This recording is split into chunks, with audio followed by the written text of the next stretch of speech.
হাই friends, good evening. সকলোকে শুভ সন্ধিয়া জনাইছোঁ। আৰু এয়া মোৰ ছোৱালীৰ বাৰ্থডে ভিডিঅ' হয়। এইটো বাৰ্থডে দিনাখনৰ ভিডিঅ'টো হয়। সেইদিনাখন মই আপলোড দিব নোৱাৰিলোঁ আপোনালোকক, কাৰণ সেইদিনাখন আমাৰ পৰিয়ালত বহুত ডাঙৰ দুৰ্ঘটনা এটা ঘটিলে। আমাৰ ডাঙৰ দাদা, ডাঙৰ বৌৰ দাদাৰ যোনজন মানে ৱাইফ, আমাৰ বৌ, ডাঙৰ বৌ, নিজৰ দাদাৰ তেখেতৰ মাক ঢুকালে। সেইদিনাখন এক্সপায়াৰ হ'ল, বেমাৰ আছিলে তেখেতে। তো সেইদিনাখনে তেখেতে মানে ঢুকালে। সেইটো কাৰণে মানে আমি মোৰ ছোৱালীৰ জন্মদিনতে ঢুকালে তেখেতে।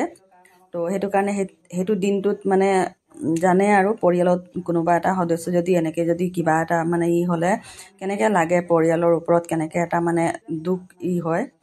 তো সেইটো কাৰণে আৰু মানে সেইদিনাখন আমি মানে তেনেকৈ একো প্ৰগ্ৰাম নকৰিলোঁ।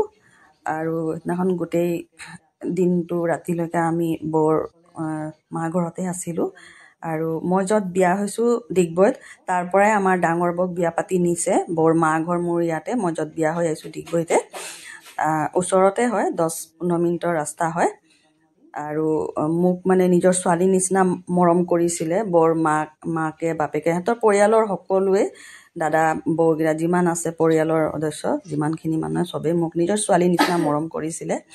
আৰু বৌৰ মা আৰু পাপাতো মোক মানে নিজৰ পেটৰ পৰা জন্ম দিয়া ছোৱালীৰ নিচিনা মানে এনেকৈ এটা মৰম দিছিলে। মানে মই সেইখিনি মৰম মানে জীৱনত কেতিয়াও পাহৰিব নোৱাৰিম। মানে সেইদিনাখন কথাটো এনেকৈ শুনাৰ লগে লগে মানে এনেকৈ লাগিলে যে কি হৈ গ'ল, মানে বিশ্বাস লগা নাই। মানে কিবা এটা চিন্তা নিচিনা লাগি গৈছে। আৰু এনেকৈ লাগিছে যে মানে মোৰ পৰা কিবা হেৰাই গ'ল নেকি, বহুত ডাঙৰ বস্তু এটা হেৰাই গ'ল বুলি মানে মনটোত অনুভৱ হৈ আছে।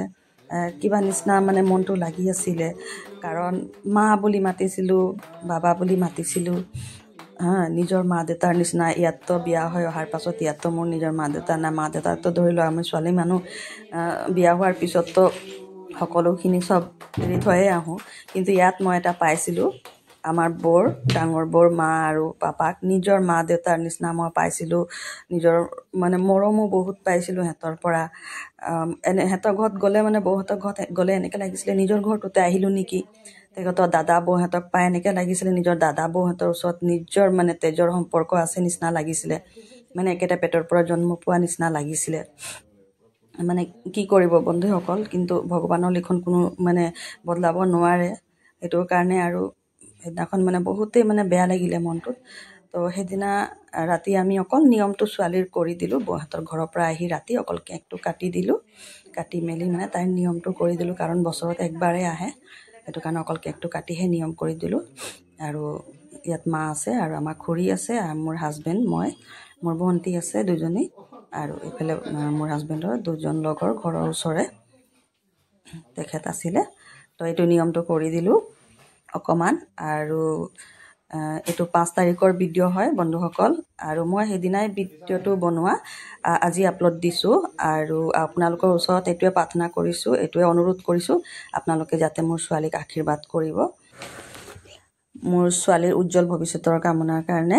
কাৰণ আপোনালোকে মোৰ ফেচবুক ফেমিলি, আপোনালোকে মোৰ পৰিয়াল। সেইটো কাৰণে মই সৰু ডাঙৰ যিকোনো বস্তু আপোনালোকৰ লগত শ্বেয়াৰ কৰোঁ। তো ভিডিঅ'টো ভাল লাগে লাইক